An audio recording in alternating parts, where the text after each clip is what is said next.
My cat Freddie loves to be brushed and cuddled. But stirring up his cat allergens meant sneezing and itchy eyes. Then I found Purina One Live Clear. It's cat food that reduced the major allergen and my suffering in as little as 21 days. Now, we feel closer than ever.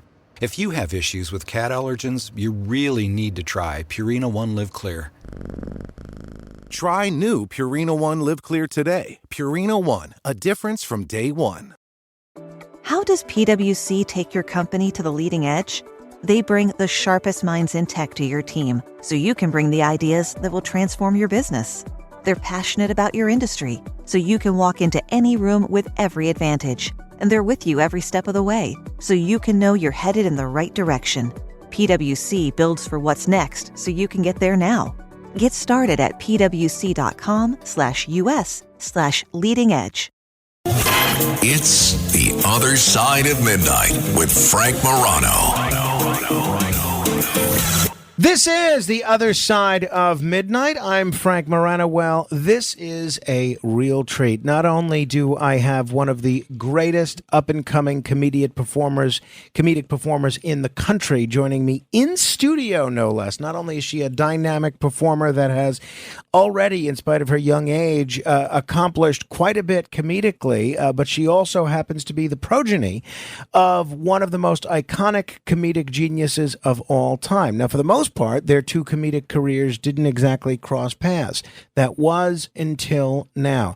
Joined in studio by Sheba Mason, comic and the daughter of legendary comedian Jackie Mason, and she is integral to the production of the Jackie Mason musical, which is this coming weekend, experiencing a major revival in the New York area, and we're going to tell you exactly how you could see it and why you should see it. Let me first welcome the one and only Sheba Mason. Hello, Sheba. Hello. Well, thank you. That is the greatest intro I've ever gotten.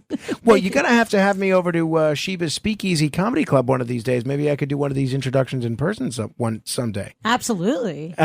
Now, I want to go through your history and what you're doing now, but I also want to welcome somebody that's a pretty accomplished playwright, composer, artistic director in her own right, the one and only Ginger Reiter. Hello there, Ginger. Hello. It's great to meet you. Thank you for coming in studio, especially at this odd hour.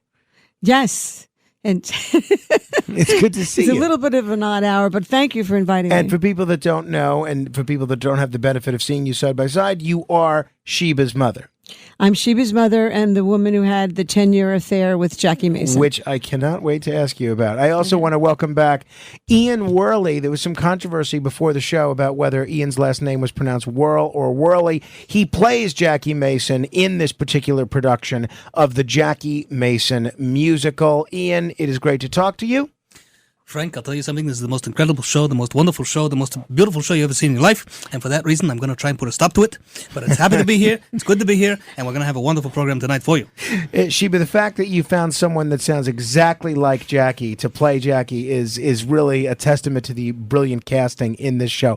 Before we talk about the show, give folks a little bit of your background. I think most of the audience is familiar with Jackie Mason. If not, here's a clip of one of Jackie's legendary stand-up routines. As you see over here in this country, the mores are a little different. The lifestyle is a little different. Here they're a little more self-conscious about sex, and it's more news about sex than it is in the United States. In the United States, everybody fools around. The women still pretend that they don't, but they're almost about to, they're trying to, but they're not ready to. It's not nice. What time? It's up to you. Maybe it'll work something out. They still don't fool around on the first date. First date, it's not nice. Second date, I'll take a chance. They convince themselves on the first date, they hardly know you. The second date, why not? Now I know you better. How much better do you know a person on the second date than the first date? That philosophy is the biggest fraud in the world. It justifies a guilt complex that women have about sex. So they convince themselves on the second date they know you. It's the symbolism of the second date. They don't know you better. How do you know a person better? Because it's a second date. All you know is that the guy made 2 trips. All you know is that he went home and came back. She knows you better. The taxi driver knows you better. She don't know you better. Do you understand this? But she convinces herself he came back because he respects me. Out of respect. Who comes back to a girl out of respect? Out of respect, you go to a funeral. Not a girl.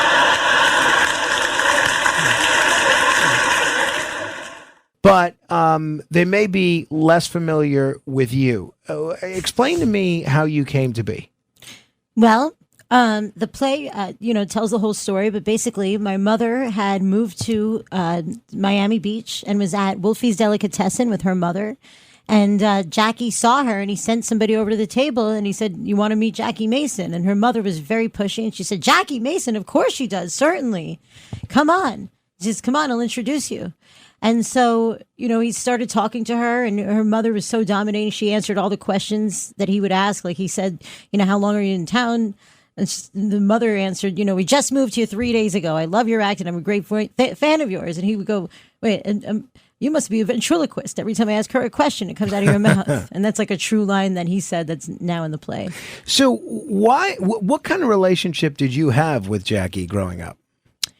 Well, our relationship was getting a lot better as he got older. We got a lot closer. I knew he started recognizing me because I saw him on the street one day and he ran the other way. Needless to say, he was not a fixture in your life. No, but I'm not here to. No, he wasn't. Okay, and why are you choosing? Not at all. Why are you choosing to tell this story, the story of a lot of aspects of Jackie's life and Jackie's career in this particular musical? I have to think that even though you're a comedian and you joke around about a lot of this, I imagine some of this is pretty emotionally trying. Well, here's the thing. This is really about her story. She dated him for 10 years. She being Ginger. Ginger, yeah, off and on. And I play my mother Ginger because I like to sing and act. And it's fun to do a show. So I'm in the show. It's not really emotionally taxing on me at all. It's just more like a really interesting slice of life. It's a romantic comedy. And it ends pretty well because ultimately she met a great guy and they're married 25 years. Even though she was really in love with Jackie Mason, she did move on. What's it like playing your own mother in a musical about your father? And how do you keep that from turning into musical therapy on stage? Well, psychologists have a field day with this show. I bet. Because there's one scene where I'm actually pregnant with myself, and it is people really run the gamut of emotions when they see the show.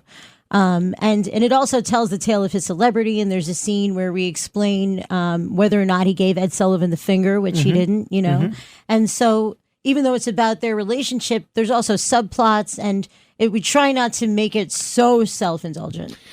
Ginger, this show was essentially your love story with Jackie Mason. Was there ever a moment writing this that felt a little too personal to include?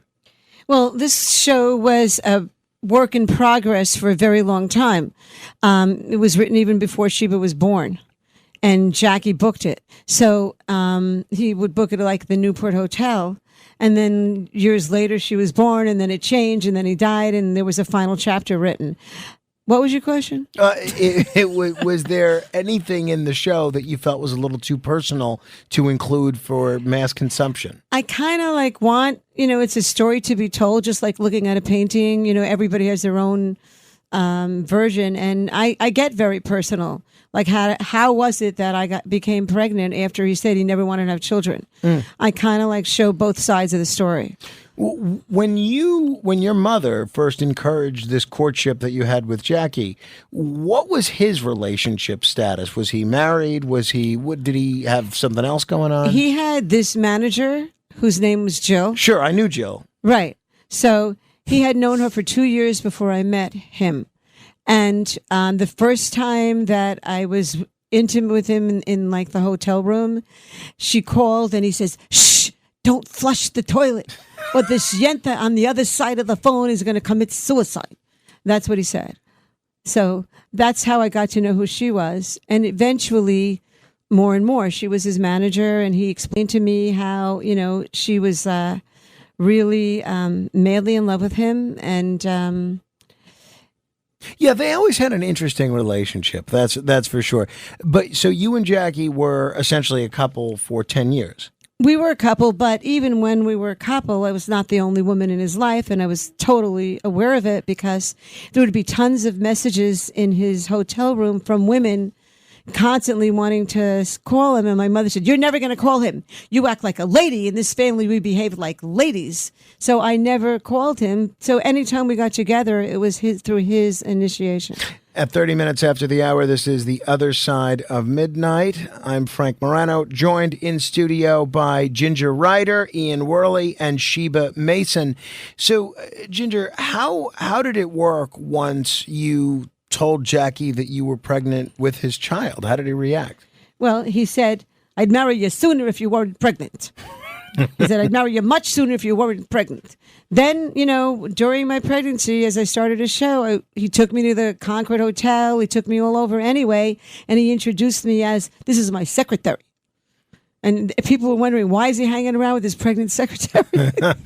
Well, when was the last time that you interacted with Jackie? Obviously, he passed away a couple of years ago, but when was the last time you saw him? Actually, it had been a period of many years that I hadn't seen him, and Sheba lived a block away from him. It just so happened, and I was walking on the street, and I saw him, and he smiled at me, and I waved, and that was it.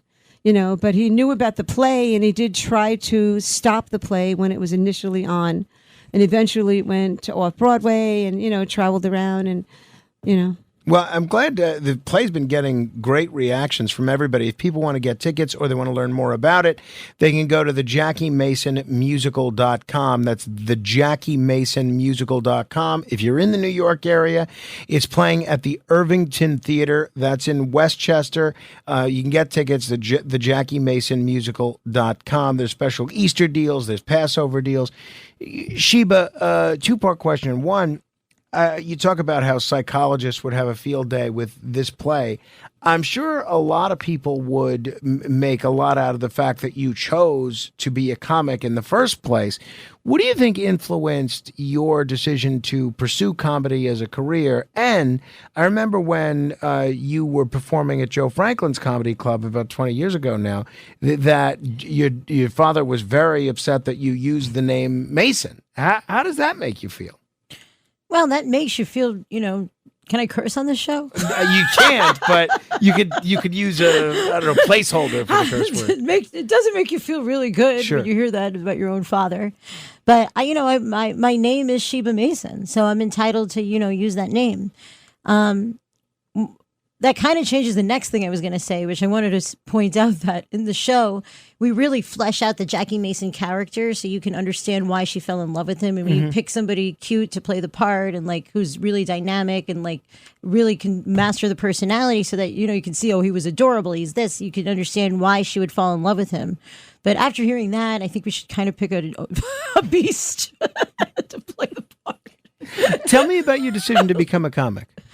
Well, I had done theater my whole life. From the time I was about 6, I'm from Florida, and I did a show with comedian Frankie Mann all over the South Florida condo circuit. I'm sure you probably know about the South Florida condo circuit. I know nothing about the South Florida condo circuit. I know that it exists, but I don't know the ins and outs of the South Florida condo circuit. Basically, these condos have giant theaters, right? Like all these condos, Century Village, these are condos where there are 55 and over communities. Sure, and actually, all my over grandfather Miami lived Beach. in Century Village. That's right. Yeah, everybody's grandfather. Right, exactly. And even the hotels, all up and down Collins Avenue, they would have big shows on Saturday nights, not only for 55 and over, but regular, the San Susie and the Fountain Blue. So I would join comedian Frankie Mann, was an older guy who was an impersonator and had a whole act, and he would bring me up as a little girl, and it was I was a really big deal because Jackie Mason was huge back then. And they'd bring me up. I'm 6 years old. I was taking singing lessons. I was taking dancing lessons, and I knew how to command a crowd, and we would work on jokes, and I would get laughs and patter and stuff. And that was really my first experience being a comedian. And then later on, when I moved to New York City, it's just so hard when you're 5'1" to audition for plays, because I had done theater my whole life after that. I have a good voice. I have a pretty good voice, but so I was auditioning for plays, getting nowhere. And then I decided I started waitressing at a comedy club. And I started taking somebody's comedy class, and I was like, why don't I just do stand-up where you don't constantly have to wait for someone's yes? You can kind of make your own way. If you're just tuning in, this is The Other Side of Midnight. I'm Frank Morano talking with Sheba Mason, Ginger Reiter. We'll talk to Ian Wehrle in just a minute. Before I bring Ian in, Ginger, when we think of Jackie Mason, when listeners picture Jackie Mason, you don't exactly picture someone with the voice of Frank Sinatra and the good looks of George Clooney. What was it about Jackie that made you swoon? What was it that made you fall for him? The first time I went on a date with him, I didn't for the first hour, but within 1 hour, his personality was so dynamic. He had beautiful blue eyes, and he just was so compelling. Just so compelling, it went beyond his looks. It just was, and he wasn't bad looking, you know. It wasn't like a beast, but I just fell in love with his personality. There was something so compelling about him. No, I can understand that. And those of us that may not have the good looks of George Clooney, we're grateful that a lot of women do get fooled by people's personality. Let me bring in Ian Wehrle. I'm being somewhat facetious. Ian Wehrle, who plays Jackie Mason in this production of the Jackie Mason musical. Ian, the cast features some very quirky characters. How do you all keep a straight face on stage when there's some very, very funny things going on? Well, you'll find that often we don't. I mean, it's a really, really funny show, and it's really hard to do. It's almost like watching a Saturday Night Live routine in that, with maybe Jimmy Fallon, for example, is that it's really hard, and we do really enjoy each other's company and really enjoy riffing off each other. And when you're playing comedians doing a comedy show, I think that's a great substrate to start with. Something you were asking about before, Frank, about when you were talking to Ginger. The show is a nostalgia piece. You know, it really exemplifies an era. And when we have these people that are coming to see him, we're at a really interesting cultural moment right now where Jackie just died a few years ago. And when you bring up his name, if you're talking to someone that knows him, they love him, right? And they love that era, and they love thinking about it, and they can tell you his jokes, and they can tell you that they saw him, and they can tell you that they didn't stop laughing the entire time they were there. And then you can talk to another guy right next to him, and he'll say, "Who? Jackie who?" Right? So he was really a comedian's comedian, and he dealt through a lot with his career. His own trajectory, his own biography is he was the first cancel culture guy, right? He gave Ed Sullivan the finger, as they said, took him to court, proved he didn't do it, but that ruined his career for 20 years. And so when Ginger met him back in the early 80s, he was just really trying to climb back up onto the circuit. And so it's a really fascinating thing to watch. So as actors, we try and tell that story too, so it grounds us a little bit. It's not just a farce, right? It's a meaningful story with some guts behind it. What's the hardest part about playing a character in a musical that constantly straddles absurdity and emotional realism? Truth.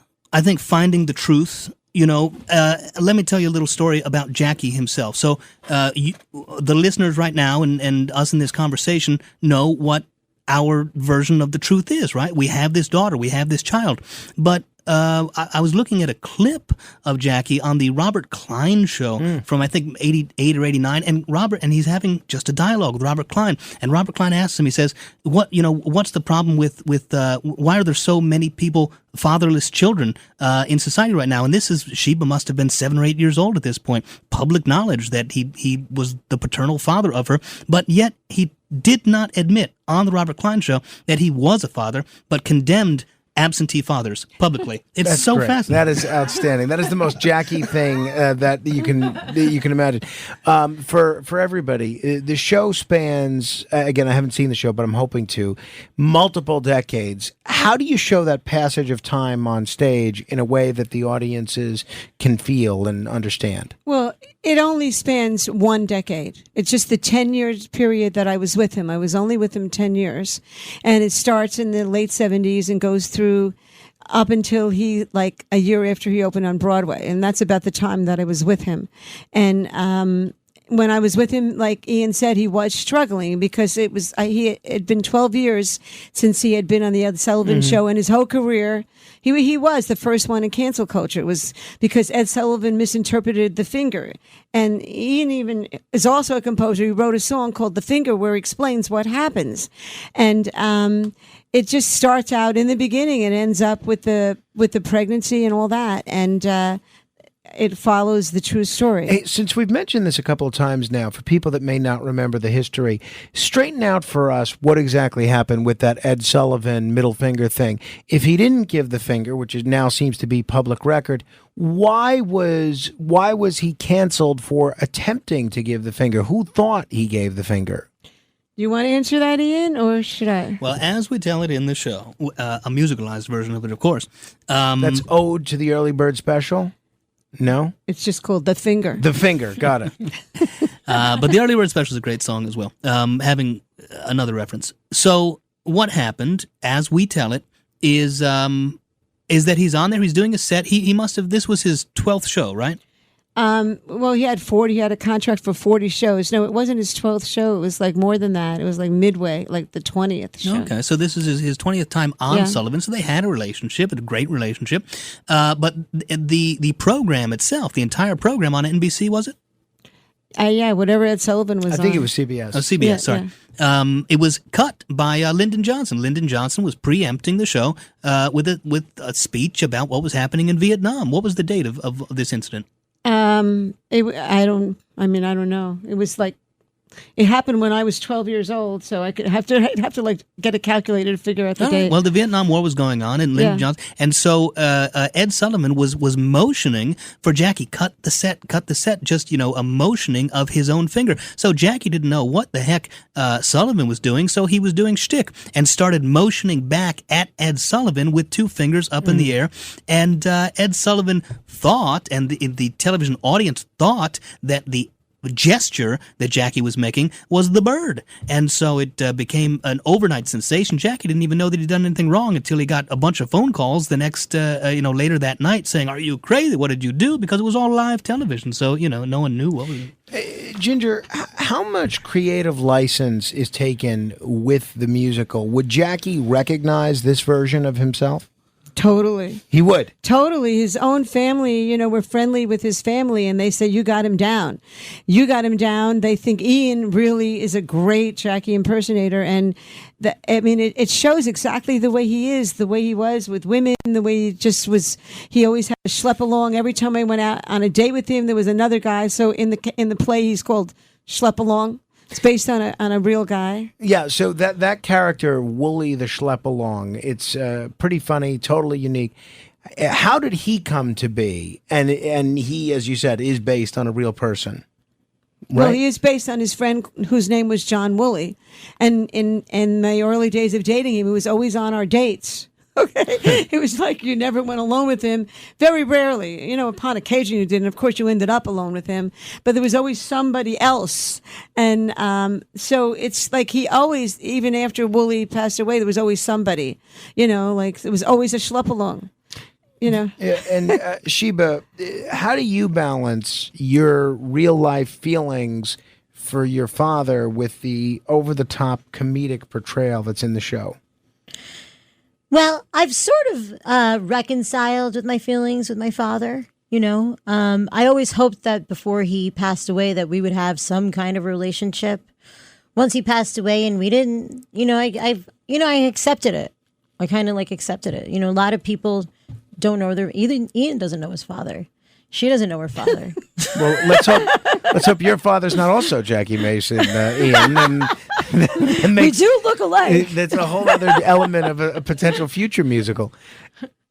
An interesting thing that also comes up for the audiences that, it's important to do this show because it shows younger audiences who this person was and his value in society and value in the comedy world. And so it's a smart and funny take on it. But another thing that happens after these shows when people come up to us, the number of times someone will say, my mother got hit on by Jackie Mason. My aunt got hit on by Jackie Mason. I remember, I'll tell you the story, when I was hit on by Jackie Mason. So you were asking about his relationship status when he met Ginger. He was a man about town, I'll tell you. Well, even when I got to know him much later in life, he was still very flirtatious, to put it mildly. And I remember his move always seemed to be to tell somebody else about a woman that he was interested in. He would always say, "Oh, make sure you invite her to the party," right? And that was sort of the cue for whomever was in Jackie's entourage to make sure this woman got some alone time with Jackie. Just so folks know, Ginger, did Jackie at least do right in terms of his financial obligations to you and to Sheba? Well, I took him to court. There was a paternity suit, and he lost. He had to take a blood test. His lawyer tried to use his blood, but I was there, when they took the blood test, so he had to go in reluctantly. They took his blood, and it proved, it was proved beyond a shadow of a doubt that he was the father. So he was obligated by the court to pay until her 18th birthday child support. Sheba, in addition to this particular show, your album is still available on Spotify. People can search Sheba Mason, and you're doing something starting Monday, which is pretty interesting. I alluded to a couple of minutes ago. You're doing Sheba's Speakeasy Comedy Club at the Three Monkeys Nightly. That's in Manhattan. What goes on at Sheba's Speakeasy Comedy Club? Alcohol is legal now. Why do we need a speakeasy? Well, it's a room that I started during the pandemic. It was like right in the middle of the pandemic. There was nothing allowed in all of New York City. And this particular place had on the second floor a covered patio. So it was not subjected to the elements. And it was literally the only thing you could go to in all of New York City during that time, music or comedy or otherwise, which was like a focused sit down events where you could sit and watch a show, not in a park, not on a train, and like actually have food and enjoy yourself and drinks and like. So I started during the pandemic, and it was called Sheba Speakeasy, and I ended up running it every night. And I had like Louis C.K. was coming a lot, and Dave Attell was coming a lot, and Joe Mackey, who you know him from the Greg Gutfeld show. Sure. And I frequently tour with him. He's one of my best friends now. And so unfortunately, this very nice place, the Three Monkeys, after 4 years I ran it, closed down because the landlord wanted to build a hotel. And then it was supposed to reopen somewhere else in November, and they wanted to keep me in my show. But, through licensing and construction, everything was delayed. So now it's finally open, and it's going to restart next Monday. And we're doing it on Monday, because of the resurrection. It's getting resurrected. How do people go?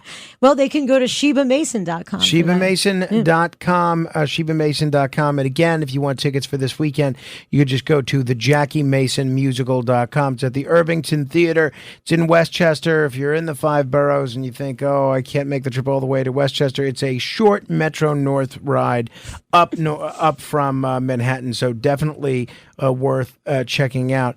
Question for anybody that wants to answer it. Do audience members have a favorite song that surprises you? Is there one song that you find audience members keep talking to you guys about that really resonates with them?